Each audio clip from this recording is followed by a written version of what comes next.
Welcome back, everybody, to week 5 here, and there's only had one match so far. Orange and Hunter Ace, fairly notorious for playing slow and considered Hearthstone, and when you throw in some bomb warriors into that mix, you get a long match, turns out. Next one should be quite a lot quicker, you'd think, though. It's going to be Viper taking on BoarControl. You think it's quick?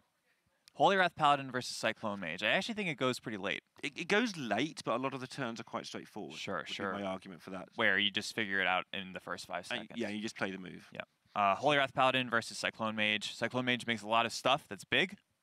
Holy Wrath Paladin is quite good at dealing with that. So let's have a look at this big stuff that the BoarControl is going to be playing. Double Sea Giant, double Mountain Giant. Is that still normal? Yeah. One Frostbolt? That's not normal. I think it's starting to get into the meta as people realize, you know, there's a lot more faster stuff that's being played.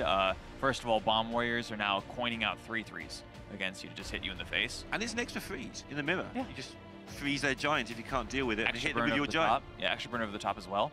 So working out quite nicely there. And which deck do you think he'll go to afterwards? I think he'll probably stay on his primary deck list. He might switch to his secondary for the Astromancers if he thinks Viper will have enough answers. And then Viper with this OTK Holy Wrath Paladin. Looks pretty standard. There is a Soup Vendor in there, which sort of seems to come in and out a little bit of the deck. Yep, he's got equality as well. Standard, of course. Yeah, I think that Viper is looking pretty happy with this matchup. Yesterday, he lined up against Bomb Warrior, which is one of his least favorite matchups. Now he's lining up against Cyclone Mage, which is what he wanted to target. Yeah, and I think it's interesting because most people have had a nod to Mage this week, but we've hardly seen a Mage outside of BoarControl. Yeah, it seems like a lot of people were on the, lots of people will bring Mage. I'm worried that it'll get targeted, or I should target it. Yeah, so a lot of it's been about can your target beat their target, but we are into the game pretty rapidly here, and BoarControl has some good Hearthstone cards in his opener. For this matchup, I would say that Giant Conjurer's Calling gets a bit worse. There are answers in Viper's deck to that. A lot of decks do not have an answer to Mountain Giant Conjurer's Calling, which is why it's so powerful. However, Viper has equality. He has Shrink Ray. Yeah, that's you don't need to keep going. He has Elven Archer, which is why it's there as well. The Shrink Ray into Giant. Mountain Giant isn't good because Viper has Elven Archer. That's kind of true, though. Because if you just shrink Ray the Giants, they're calling it, you've done nothing, right? It's an interesting, you have to kill it. Yeah, it's an interesting little... This is an interesting one to me. I don't think BoarControl has many weaknesses, but one mini weakness I feel he does have is sometimes he overthinks things. He thinks very carefully and sometimes makes mistakes due to seeing a weird line that you don't need to see, or he evaluates it wrongly because he sees it or whatever. And so it'd be interesting to see how he goes about doing this. Does he go for the straightforward, well, you might answer it, but I have a Mountain Giant and a Conjurer's Calling? Or does he start doing the Mage thing, which he can do very soon, of just Mana Cyclone and loads of stuff? Going back to your first point, you said that BoarControl often overthinks things. Not often, but I think that sometimes it puts him in a bad spot, but I actually think the way he thinks of, or the way he approaches the game is actually really good. You know, he is a player that will try to look, he'll spot something that 95% of the time is right, and he'll spend his entire term thinking about the last 5%. Yeah, that's sort of where I was going. But also sometimes he may make a quick decision on the 5% because he sees it. Sure. More often than not, though, I do believe that his way of approaching the game is good. Oh, I certainly agree. I mean, BoarControl is one of my favorite players, especially to watch when he streams, which is turning into a big stream now. Because something he doesn't do is take other people's word for it. He won't just say, oh, this is the best deck because so-and-so says let's play it a lot, which is a perfectly valid way to approach. If you say Fibonacci's built the best warrior deck, so I'm going to learn to play it. That's a very valid way to get very good at Hearthstone very quickly. But BoarControl, unless he sees a deck is doing well that he doesn't believe in, then he may give it a go. He would just build his own stuff and see what happens. I find it interesting how BoarControl approached this turn. He decided not to play his Elemental Invocation there. He wants to save it for the Giant, obviously. Yeah.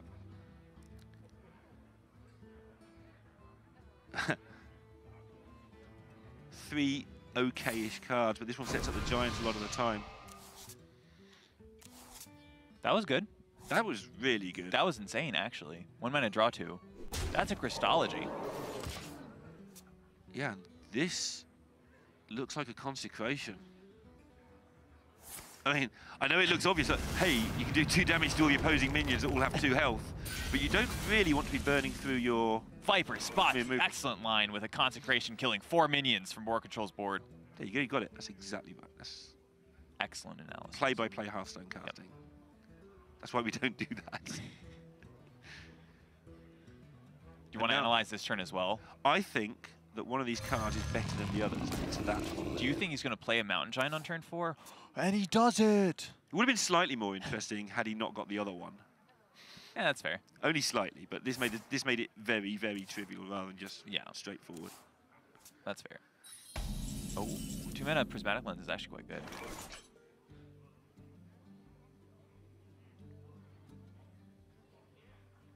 Yes, it's much better when you've got Shovel Art already on your hand as well. We saw some accidents yesterday where you get 25 mana Holy Wraths. So turn 6, Viper does have a full board clear for a Conjurer's Calling on a Mountain Giant, but it is Wild Pyromancer equality.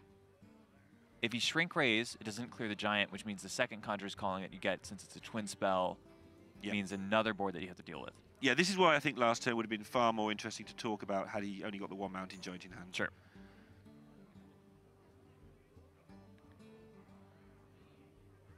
Now, this is exactly what you were talking about a minute ago when you sort of semi-corrected me, which is Boar knows what the obvious play is here. Now he's just looking for what play's going to make this better.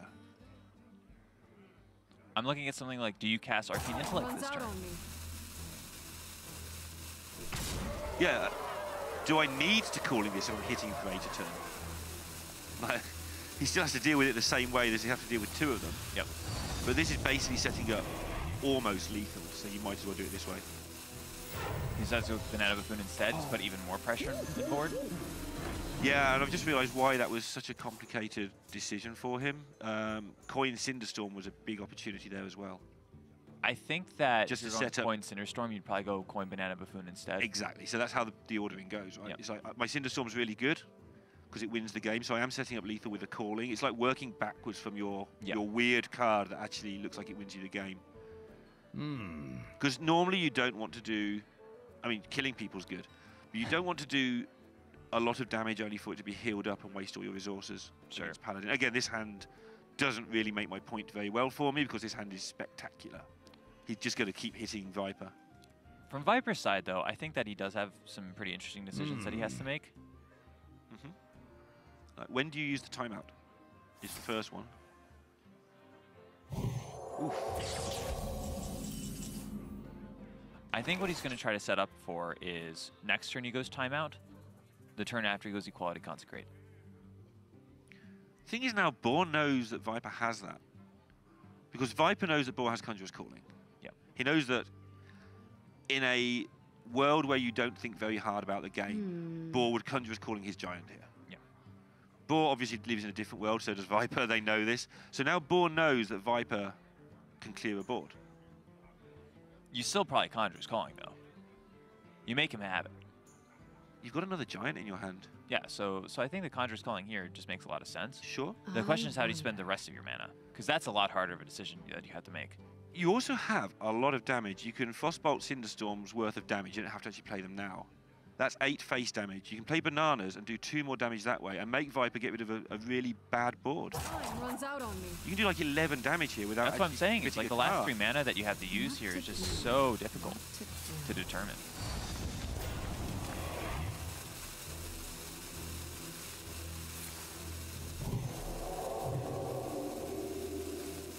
It says that Ping does the same amount of damage as Banana, and he can save the Banana later from the first. And for second Cyclone, sure. And plus. Cards are good in this. Like cheap spells that just have also makes your Giant cheaper. So yeah, there's just a lot of reasons to save the Banana here. That was like a Crystology. Pre-nerf. Crystology pre-nerf. You drew a 1-attack minion, and then you drew another Crystology. Oh, who played that card? Oh, everybody. I like the buffed cards. They weren't just buffing bad cards, but buffing some good cards as well was an interesting take. I thought it was really good fun. And I like the whole thing where, I hope you like my as long as the dev team keep making nerfs and buffs, it doesn't matter if they mess one up. Yeah, because you just fix it. It means that like you're rather than the maybe 4 years ago where it'd be like, oh, we don't really want to nerf this, it might be a mistake. If you're doing it all the time, you can make a mistake. Yeah, people are they're more open to it, I would say. Yeah. I mean, I don't think they have made a mistake, but inevitably, if they do it a lot, they will, because that's how of course. numbers works. And Yeah, playtesting works. sometimes it's sometimes when you have 10 people versus a million people. Yeah, it turns out it doesn't matter how good the 10 are, right? Yeah, like there's gonna be 1 in a million that finds out. Wait a second. Imagine a soccer game with 10 people versus a million, and the 10 are the best 10 in the world. I think the million would win. Yeah, that actually happened with the buffs with Snip Snap and the Reckless priest. Experimenter. Yeah. And that's totally fine. You know, it wasn't. Yeah, I would much rather the current way where we take a chance, occasionally we mess up, and you get a fresh game every month. Yeah. It's really loving cool. it. I really like how they're approaching balancing the game right now. Time runs out on me. What BoarControl isn't loving is the fact that Viper's going to clear this board and he's already timeouting. Well, he's good. He's happy to get the timeout out of the way, of course. One thing I want to point out right now is that Shirvala is going to cause 0 very soon, if not next turn.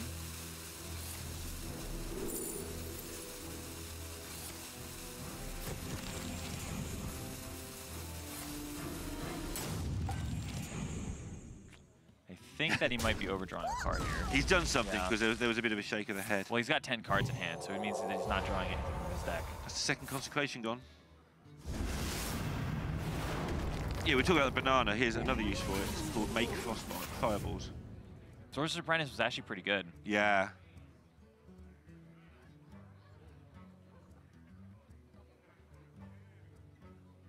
Huh. You require my assistance. I'm only hurting because it doesn't set up lethal. Here, by the way, is the elemental evocation that he saved. Yep. When he was thinking of going a bit more all in earlier. Sure. It's just going to do 6 damage instead of a random spell. It's now got him a random fireball that he knew was a fireball. Not playing the banana also gave him another fireball. Yeah. That's like something to consider. And that's just the nuance that comes with playing a deck a lot. He doesn't think precisely, oh, I might get Antonidas. He just knows that there's a lot of uses for holding on to it. And he'll know that there could be an Antonidas. Viper can full heal here. That's ridiculous. Shirvala, Crystal Smith Kangor, Baleful Banker, Elven Archer. You still have a Shirvala in your deck. You still have another Baleful Banker. It's like Arena Jackson. Because you're just doing it with Arena cards. Yeah, but it's a Tiger, and it also kills a minion, and it puts like 3 other things in play. Also puts a Shirvala in your deck.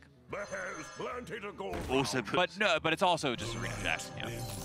Arena Jackson. Arena Jackson? Ah, now I understand. It's like Reno Jackson, but you do it in Arena. I see.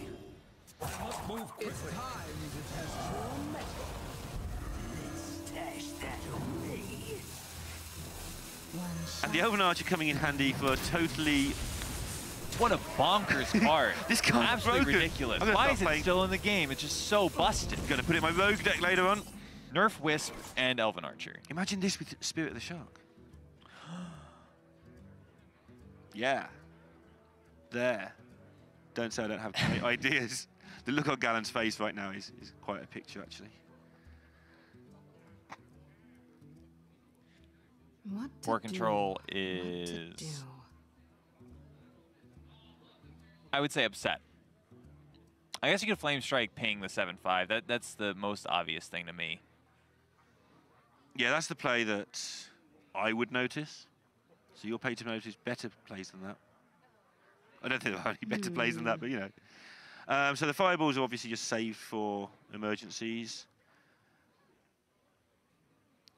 When is the Flame Strike going to be better? This deck doesn't really have that Never. many minions to worry about, right? It's I not can't like you want a imagine Fireball another- Chevalier yes. to save the Fireball. There's Holy Wrath Paladin Runs out on rarely gets on board like this. A Flame Strike lining up this nicely is actually incredible. Oh, there's an irritating detail here.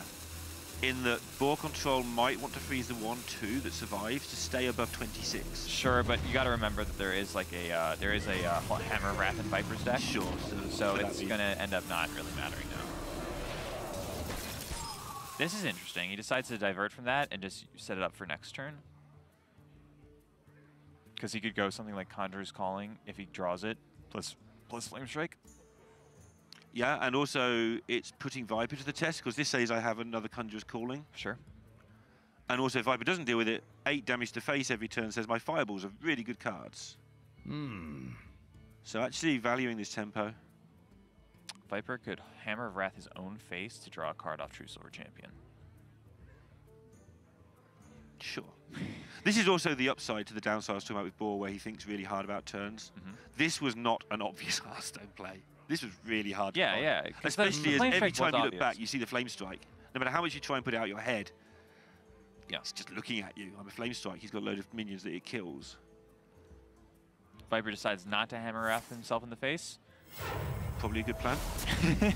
I would say so. Instead, he's going to put 8 damage into his own face. I must move quickly. With the side benefit of killing the giant, but that's not that relevant, killing an 8/8. And I think the little shrug there from Boar, I think maybe he thought he was going to stabilize on 20, not stabilize, but be able to keep it at 26 there and draw that Hammer of Wrath out. Sure. That might have been part of the thinking there. I know you don't stay on 26 forever, that's why this deck works. You can get them down to 25 so many ways. But I feel like that was an effort to try and stay above 25 as long as possible. So BoarControl does have a Zilliax in his deck. Okay. That's one way to stay above 25. What to do? What to Viper, do? however, has a True Silver Champion, which means that Yeah, that's really irritating because you want to play Luna into Flame Strike here and then there just is go off one next way turn. to one way to beat it. You go Banana Buffoon for 2 bananas. Okay. You go Zilliax Banana. You gain 5. Ah. You go to 30. The future is We've seen ours. 2 Consecrates. Yep. It's worth considering. Behold the tools There's of Zilliax. creation. So this is what I'm talking about. There's We a could- million ways to deal with. Ray of Frost seems the best one because it can't go face. Okay. But also then you haven't got a Ray of Frost anymore, which means you can't freeze a later Chevalier that you Sure. might not be able to kill. But I think Boar is trying to accumulate all this face damage the best he can. Playing the bananas is... Behold Well, he has to defend the Luna, so that's sure one banana you have to play. And you might as well draw some. Well, I don't really know if you need to defend the Lunas at this point. I think what's scarier is trying to get to above that range. You know, Holy Wrath, we've already seen 1 Baleful Banker, so you couldn't get 2 Shirvalas. Sometimes it hits something like a 2-mana card. We haven't seen any Wild Pyromancers yet, right? Yep. Now, this is where it gets ridiculous when you're playing against a Paladin, because if Viper gets in trouble at any point, he has the option to just go for it. Well, he doesn't now. Has the option to go for like a 1 in 5 win, Sure. just because. And they get to this point so rapidly. Wow. Does Viper have a clear now? Let's say BoarControl goes up to 28. How does Viper get the damage through? Stick a Chevalier is the old-fashioned one. Have we seen 2 Hammer of Wraths? We've seen 1 at least. Seen 1, I think. But you've also seen 2 Mountain Giants and 1 Conjurer's Calling, so there might just not be anything in the way of your Chevalier. Well, you could just kill it. I think I BoarControl has wonder. fireballs at this point that he hasn't used. and He Viper does. knows about He has that. 2 known Ping fire. Fireball kills 1. Let's have a quick flick through the deck list. You have a hero power that makes infinite minions. BoarControl has the counterplay with his hero power that kills infinite minions. Yeah, there's nothing else, as expected, that does damage. This is going to come down Second kind of True to the Silver? wire. Maybe there's like a world where where BoarControl could have saved his banana, like just 1 banana. Yep. And then he goes to 29, which dodges Hammer of Wrath plus Holy Wrath. Precision. It's just so hard to calculate. Yeah, Hearthstone's hard, turns out. In before. Yeah, but that Cinderstorm that BoarControl didn't waste when I was going to waste it, actually coming in handy. BoarControl is actually setting up a nice little lethal here, where if Viper doesn't deal with this minion, he's going to die. Viper knows about 12 of it, and he knows there's a Frostbolt in the deck main, so Speak to me. he's not going to walk into that. Do you think Viper's experiences last year have helped him massively? I think at the start of the year he's always been good on camera right from the HGG days when he had to basically carry the Germany team in the first series when Germany was a bit of a mess of a team at the time. But I feel that last year the World Championship experience has really helped him be much more comfortable. I feel like Viper has been just a pretty comfortable person. I don't think he really gets nervous. I was with him at HCG Philadelphia last year, which was a couple months before the World Championship. Yeah, he beat BoarControl, in fact, in round 8. They were 6-1, he finished. I believe he finished top 8. Yep. But even in that match, like, there was no nerves at all. Obviously, World Championships is a totally different experience, but like, to get to second place in that kind of field. Oh yeah. How would that feel for somebody who manages that? Yeah, and I mean, like, even in the finals, there may have been, you know, one small slip up, but overall, I think he played like really well under such tight and intense competition. I mean, that finals as well was also. I mean, that was one of the most. Just because it happened to be the finals made it even more incredible. It just was one of the most insane matches of Hearthstone ever. Viper was kind of the bad guy in that series, not because he's a bad guy. It was just he wasn't Hunter Ace. Exactly. Yeah. But he put up a very good job at it. It was a very exciting match. Whoever wasn't Hunter Ace was always going to be the the crowd baddie in the final.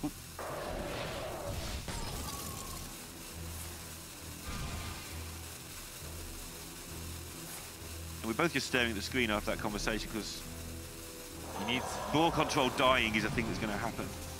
Counter spell, didn't get it. It's like his 5th evocation of the game. Counterspell still wouldn't work because Viper could go timeout first, and then he had 7 mana. So this one really came down to the wire here. Really did. Is there a world where we could have gotten one, or where BoarControl could have gotten one more life with the bananas? Yes, there is. Whether it would have actually filtered through to represent one more life when Viper's trying to take one more off you, maybe not so much. You also have to remember that Viper missed some damage that he could have capitalized on with his True Silver Champion. Yeah, but he may have chosen to do that because, you know, it's on 25, it always adds up differently. It's not as clear-cut as 1 extra damage is 1 extra damage because your opponent plays differently around 26 or 25. But Viper, fairly rapidly, not really quickly, but taking that one down. About as quick as the deck operates. It needs to go to fatigue, so every game is going to take a little while, right? But 1-0 up, and he's on 5-4 in this tournament. Boar's on 3-6. A loss for Boar is all but eliminating him from this season. Boar would not be happy to see that, of course. Losing is bad. As simple as that. So we are getting through that. Viper's actually going to stick with his primary deck. Makes a lot of sense to me. His secondary and tertiary don't really work against Mage. BoarControl's going to go to his secondary, which is... Ah, okay. He has Twilight Drake, Harrison Jones, Astromancer. Twilight Drake is a threat that's just very large. I don't think Viper's deck really answers it quite well. Astromancer is just more value. Harrison kills True Silver Champion, which could mean the difference between life and death. Makes sense. You remove Frost Novas and Sea Giants, which are not great cards versus Paladin. This Twilight Drake build sort of comes in and out of primary and tertiary and secondary, and generally... Is it that good? Is it a hangover from the old handlock days, so people think you have to play it, or was it in the handlock days because it's that good? I don't think it's that good, but it's also, that's why it's a secondary list. Yeah. Right? It's good in specific spots. But I have seen it in primaries. Sure. Sort of more than occasionally as well. Well, I mean, in Grandmasters, if you have the read that your opponent is going to be on a slow control game plan, then you would have it in your primary. I think we saw Psycho even bring a big game Hunter in his primary list 2 weeks ago. Yeah. Which didn't really pan out, but you can understand the thought process. And we are seeing Spellbreaker's main deck in some this week. Sometimes you play bad cards because, you know, your opponent, you have a read on them. You say they're more often than not going to be playing this deck, so I'm going to put in this specific tech card just to try to get them. Well, there's a Mountain Giant. There's not a coin. Gets a lot worse. I think Mountain Giant in particular is pretty bad in this matchup. If you don't have a Conjurer's Calling, I think that Holy Wrath Paladin. My one card that can win me the game. You're saying it's bad. Well, it's a sign of a bad matchup, right? Game. It's 2 cards that win you the game. You know. And I mean, BoarControl tosses it away. It makes a lot of sense to me. No, I understand. It's just it's interesting to me how in a bad matchup you have to do things so differently to try and find your win. Sure. Than in a good matchup where you just play your deck how it's supposed to be. You're saying that BoarControl could consider keeping the Giant just in the hopes that it gets Conjurer's Calling. The problem with that is that it's so slow when you're on the play. Yeah, I mean, I'm saying that it's just a shame you have to ruin your deck to try and win a game of Hearthstone. Something like Twilight Drake would be a lot better. He picks it up. This is kind of where the secondary actually comes in handy because you can still put pressure on the Holy Wrath Paladin, make them use their resources, even off the coin. just looking at Viper's hand, it doesn't initially look fantastic, but actually he's got so much card draw in this hand. It's going to go through everything so quickly. BoarControl's going to have to end this fast, or he's going to be in trouble again. Viper in a pretty interesting spot here as well. He could decide to just play a 2-2 to contest the 3-2, but you give up on the 2 Holy Wrath game plan for later. We saw last game that the life total actually could come down to mattering. Yeah, very much so. And you don't play against the Paladin that often. Obviously, they will have had time to practice this and submit in advance, but getting that natural feel for, does it matter if I'm on 26 or will he always do one? It's not something you can calculate very easily. You have to just play. Because we've seen with Warrior versus Paladin, the level 1 thinking is if I get to 51, I win. Yes. And then you soon find after 30 games that there's ways that can stop that from working. I mean, we saw Boston versus Viper last time, and Boston just pressured him out instead of going for the stay alive game plan. Because then suddenly the Paladin finds a way to find some bits and pieces of damage much more easily than you think, and suddenly you're dead from 55 or something. What to do? What Well, to he runs do? double Hammer of Wrath and double True Silver Champion, and we saw Viper versus Boston yesterday just play all that upstairs. Boar has just thought of something really weird. I recognise that face from his stream. This is the cheeky, I'm about to do something that looks really dumb look.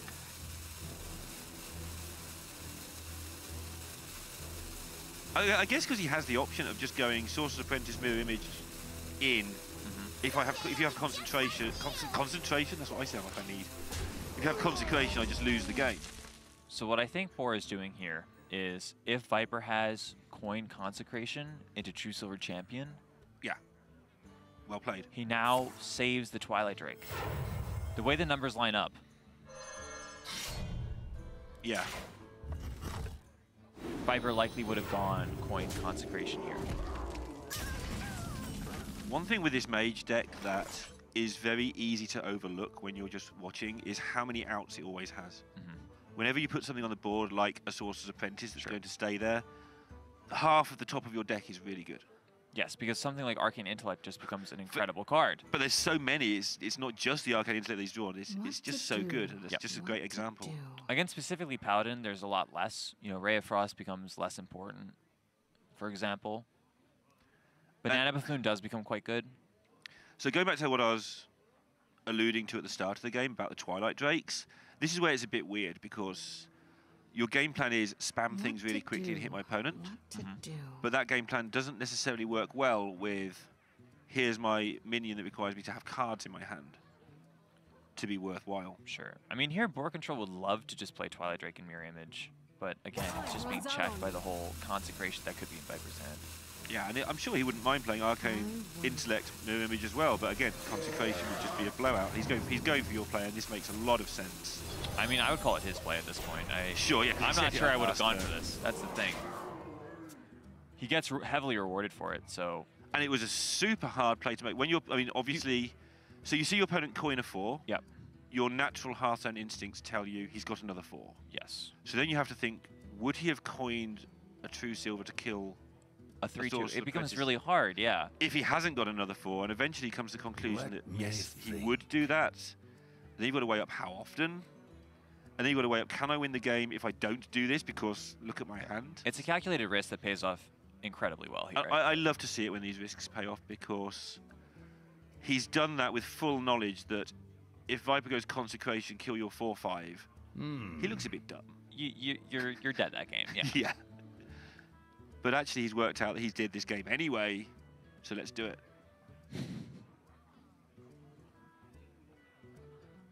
Viper has a pretty hard decision here. Must move quickly. The light bends. Play stuff so it's in play.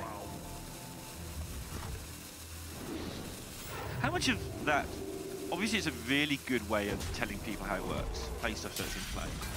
How much of that do you actually use in your own thought processes? Like obviously it tells newer players how things work when you say things in that trivial way. For me, it helps me simplify the turn. Yeah. You know, I have a goal that I need to accomplish. I go back to my macro line where I say, how do I approach this matchup? What should I be doing every single turn? and then I try to find if there's anything that really fits that game plan for the board state. Viper's deck right now, like, we're not in a weird situation just yet.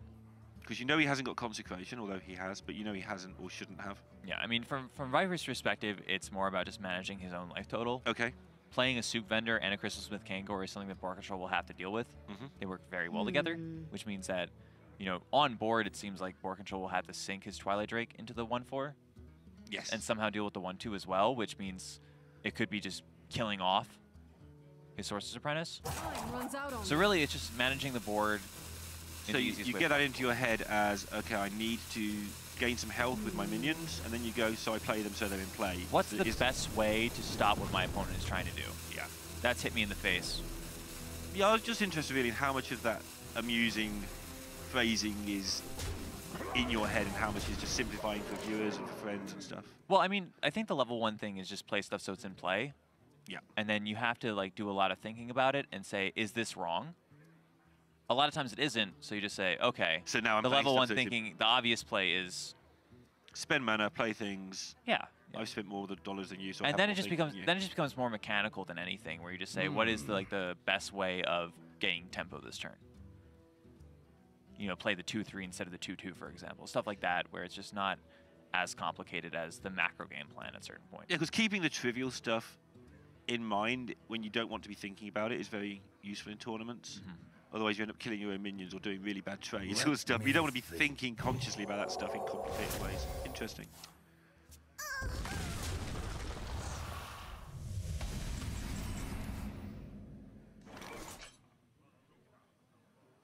Interesting to me how Viper's going to use this Consecration. He has the knowledge that Boar won't play around it, because Boar chose not to play around it 2 turns ago. Yes, and he got rewarded for it. So if Viper can be greedy with his Consecration, Boar is likely to walk into it. The question is, how is Consecration good at this current spot? Not right now anyway, but over time, I'm just looking forward to seeing how Viper develops, trying not to use that card. Sure, but as the turns go on, I think BoarControl will be... Yeah. BoarControl will realize that at some point, Viper will draw a Consecration. What to do? You know, he didn't have it a couple turns ago, but, you know, once he draws 4 or 5 cards. Talking of which, Boar's going to draw a bunch of cards. He could do with just drawing a Cyclone. The tools of Conjurer's Calling will do. And drawing a card, so having a chance to get Mountain Giant into it sooner rather than later. The tools of creation. Some things. Just a whole pile of numbers. Sounds like one of my tweets. Let the pain speak to me. I like the Elven Archer, it's so good. 1 mana draw card, that's just Novice Engineer. And I don't care that it's old news that it's good. I'm going to keep saying how good it is anyway, because it makes me happy. BoarControl, given the opportunity to pop off a little bit with this Stargazer Luna. What's a secret here if you can get one? That'd be funny. Magic Trick. Into another Magic Trick. You ever think about that? How many Magic Tricks he's done? Well, let me show you a Magic Trick. Ice Barrier could be really handy. This isn't a Gallon dig for once. Yes, you know, I understand. If you could keep yourself above 25 and force maybe a True Silver attack. And we already saw Holy Wrath this turn. Or we saw Holy Wrath this game, so Viper is at only one remaining. I actually really like that. That was a smart spot. Oh, and you're also saying that with the Ethereal Arcanist. Yeah. No, actually, that was really clever. High five, buddy. He actually did that. Yep, I just gave him a high five. Wow. The more I think about it, the more I like it. Because you've got enough board presence that you don't particularly need more in the short term. And in the medium term, you're dead, because that's what Paladin does. So I feel like I just learned something very important here. Which is what? Even idiots have good ideas once in a while. No. That was not an idiot play at all. That was actually, I would say, next level, honestly. Right, I'm just going out to become a pro player. Gallon's solo casting the rest of this. I'm off to play an open. If you say stuff like that all the time, it's not going to be too tough. Back to reality, though, where Gallon is analysing the Hearthstone, and I am staring at cards blankly. I think Viper is doing that a little bit as well. like my invention. Shrink Ray Point, could actually. Shrink Ray could come out here. Ooh, Wild Pyromancer makes the second Shrink Ray quite a bit better. Yeah, he can now clear up at will. But he's still not dealing with the Stargazer Luna. Yeah, he only has one fewer cards in deck than Boar has, and his deck is designed to draw his deck. Yeah.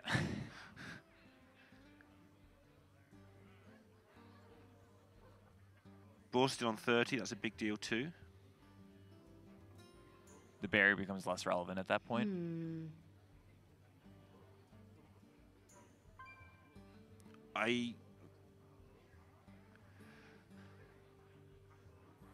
The timing of the Archmage is the question here. He saw last game, if you go too soon, then your opponent just heals back up a lot. I don't think it's this turn. I like jamming the Astromancer when my hand is still big here. Yeah, I could see that. I think your hand will be big for the rest of the game, but I do like jamming the Astromancer here. Because the Giant's going to be cheap enough for the rest of the game because your hand's going to be big enough, but Astromancer's always going to be 7 mana. We also get an 8-drop, which is normally very good. They've gotten a bit worse over time. We've lost Ragnaros, Lich King, and we did gain Hyreek, but 8-drops can be quite powerful. I just don't think there's going to be a better chance to invest 7 mana in a turn that doesn't hurt us. I mean, Giant, I'm never going to argue with someone playing Giant here because you played a Giant. It's good. Now, Shrink Ray Consecration, and Boar has seen one of each of those already, so... No, he hasn't seen Consecration, but he knew it wasn't the opener. He realizes that Viper is really not going to get on board at any point, so just using a Ray of Frost to stop 1 damage makes sense. I think that's very smart. Yeah. You don't normally see that, Ray of Frost to 1/1, just protect yourself from a ping. Here, though, good play. It's minor things like that that really can affect your win rate. Yes, more than people think. Because a lot of people say, well, it's only 1 damage out of 30, so it doesn't matter. Let's say a better example, if I'm playing a really aggressive deck and you're playing a control deck, and I miss 1 point of damage. I missed 1 point out of 30. But what people miss is anybody can do 27 damage out of the 30 there. Yeah. So it's actually like 1 damage out of 3 you've missed. If you're missing a point of damage where anyone can do 27, Sure.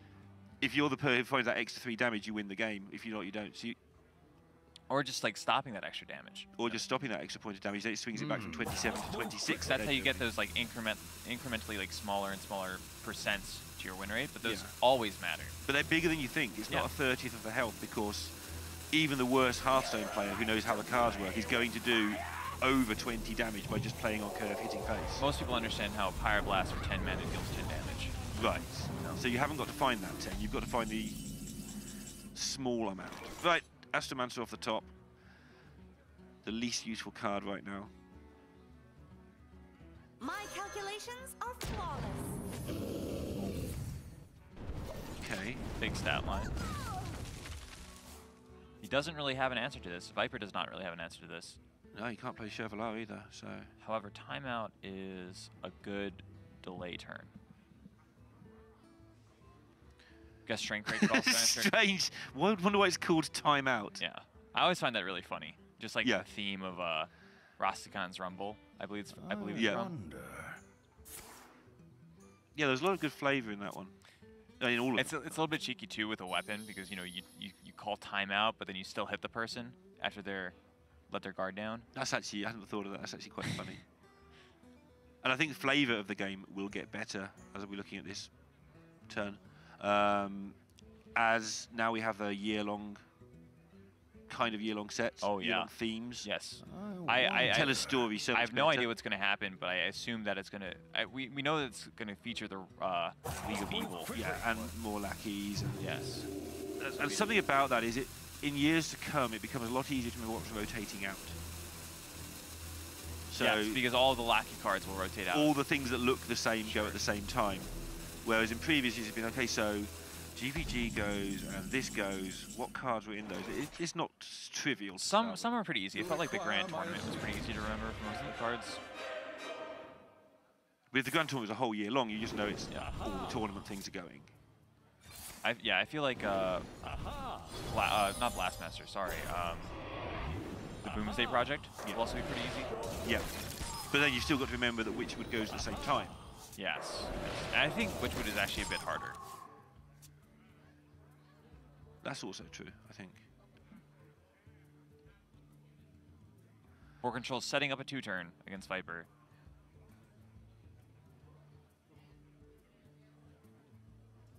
Now here's the problem though. If Viper Shrink Ray consecrates, right? Yep. BoarControl is just free to launch 2 Let fireballs into me his opponent's think. face. Yep. Puts him down to 7. Yep. 6, because he pings as 6, well. yep. The Flash of Light only heals 4. That's not enough. BoarControl is not going to play any minions. Because he doesn't want anything like Chevalier to be... Exactly, because of Okay. Shirvala. Viper recognizes this, deviates from Shrink Ray, Consecrate, and instead says, deal with this now. Okay.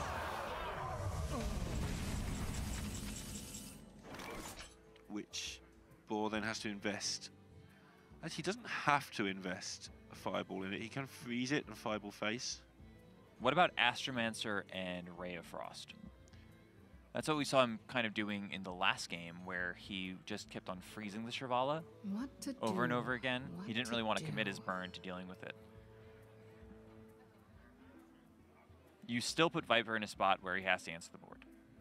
Yes, and you get... Yeah, that's the ordering. The ordering actually matters on Astromancer Ray of Frost. It's hilarious. Because what you were saying before about 8 being good and 7's not so much. Are there any 8-mana spells that, or 8-mana minions that benefit from spells? Oh, now it gets complicated. There's a lot that are at 7. There is the Bog, the 7-mana 4/8. I can't remember the name of it. There is, more importantly, there is Antonidas. Do we need another Antonidas? Does Boar need another Antonidas at this Well, point? you'd be fine seeing one. Calculations are flawless. Your patronage is not welcome here. That is not that great. I believe it's called Heroic Innkeeper. I could be wrong. It gets +2/+2 for each other minion that you have in play as a battle cry. And that is the problem with summoning minions. This is the issue with Togwag when you get 2 legendaries. So many of them have battle cry effects. Yes. You're just getting a pile of numbers. Well, specifically at the 8-mana spot, there's always the chance that you get Hyreek the Bat. Yeah. Which would be Bad. worse. Unless you're Hunter Ace and you're playing Warrior. And That was you still... play it from your hand. Yeah, but that was still pretty, I would say, pretty mediocre. Although in that game, it actually did push Orange out of the game a bit. Yeah, because it forced Orange. Orange couldn't clear it because then worse things were going to happen. Yep. We just got confirmation it is Heroic Innkeeper in case you guys couldn't hover over the card. Oh, awesome. Well done. It's good to know.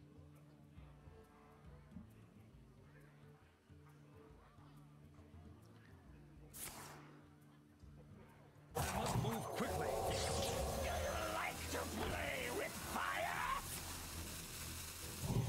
Bit of a cute sequencing from Viper leaves him with a 3/1 instead of a nothing at the end of the turn. Yeah, sounds like a better way to do things.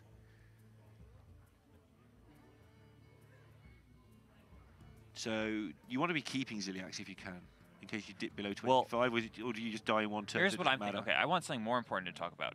Or sorry Yeah. for interrupting you like that. Please do. Fireball, ping. That's 13. Puts him down to 11. If Viper True Silver champions you in the face, or Viper True Silver's BoarControl in the face, he goes back up to 13. Yep. Fireball ping is exact lethal. That is interesting. Yeah. But you need a ping face for that to happen.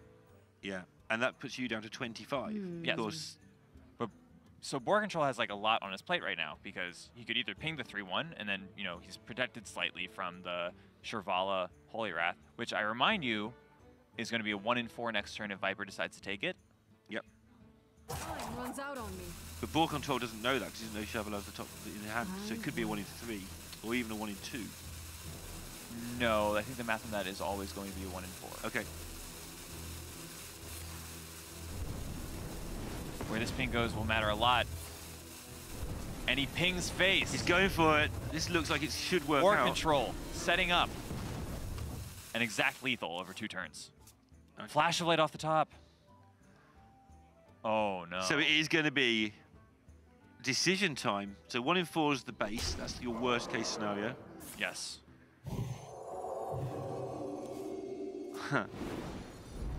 Does Boar keep the Frostbolt in? I think he does.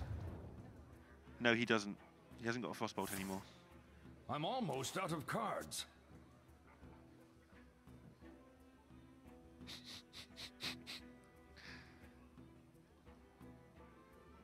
I'm trying to think what BoarControl can do here to stay alive now. Well, if Viper plays a true silver, not a lot.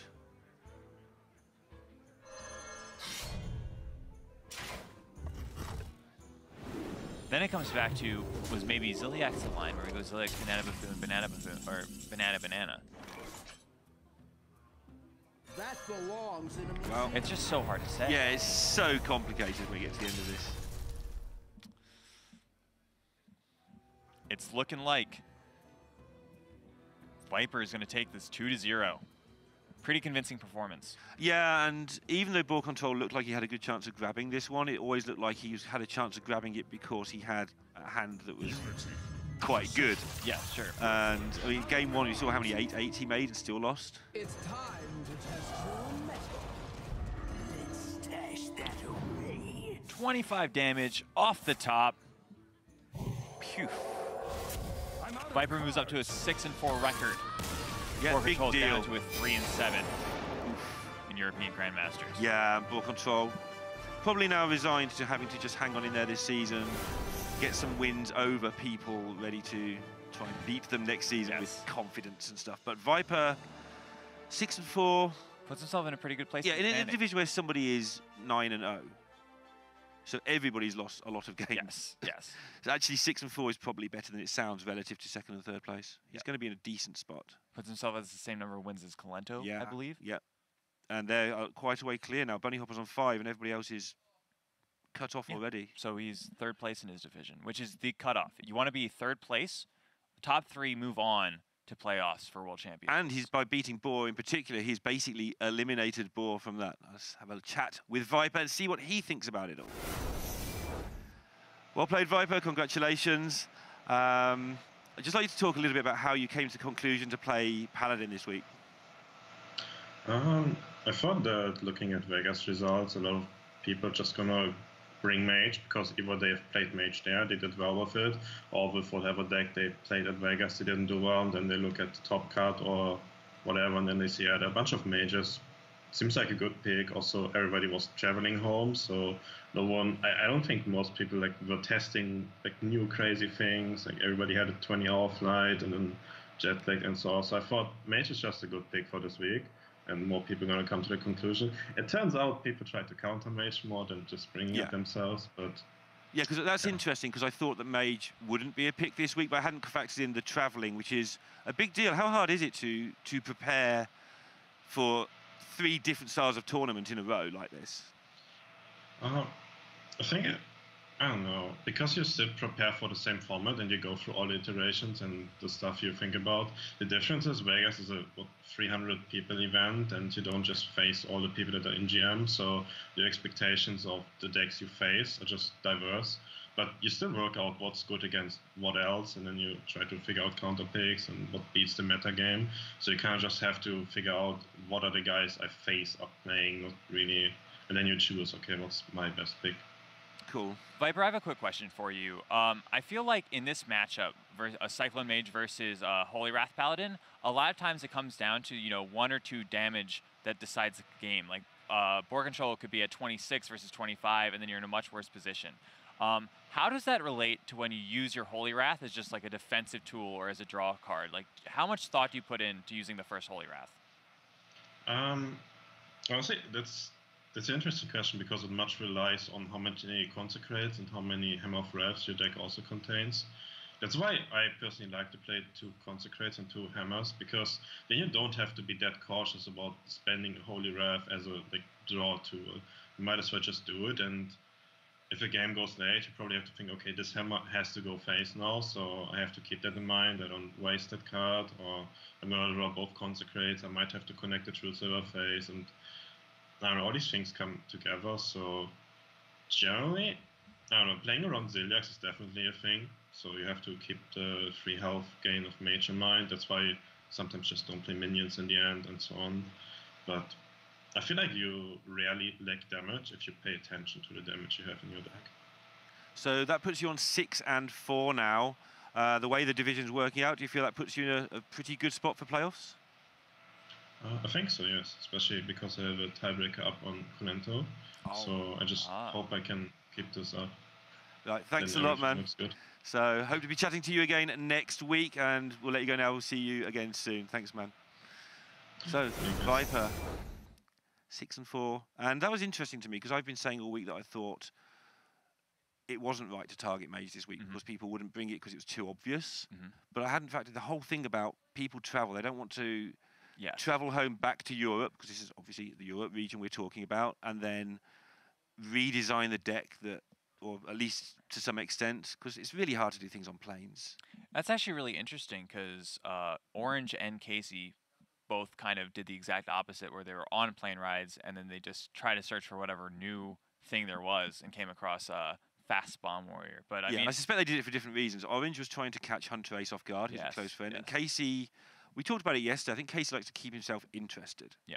He just likes to play things that are a bit off the wall. Yeah, but I mean, I agree with what Viper is saying, where the extra burst damage that he has in his deck with double Consecration, double Hammer of Wrath, specifically double Hammer of Wrath, it just means that he can more freely play his combo tools as just like a proactive game plan. And that's actually something that's really interesting in combo decks, where you see people use 2 of a combo activator, because when you have 2 of them, when you only have 1 and you draw it, it's kind of like a dead card because you always need to save it for the combo. But when you have 2, you can use the first one. It just makes it more likely to have a playable hand. And also, you don't want to play too many because your opponent knows you haven't got them anymore, so there's not many in your deck. Yes, exactly. People can play around stuff much better.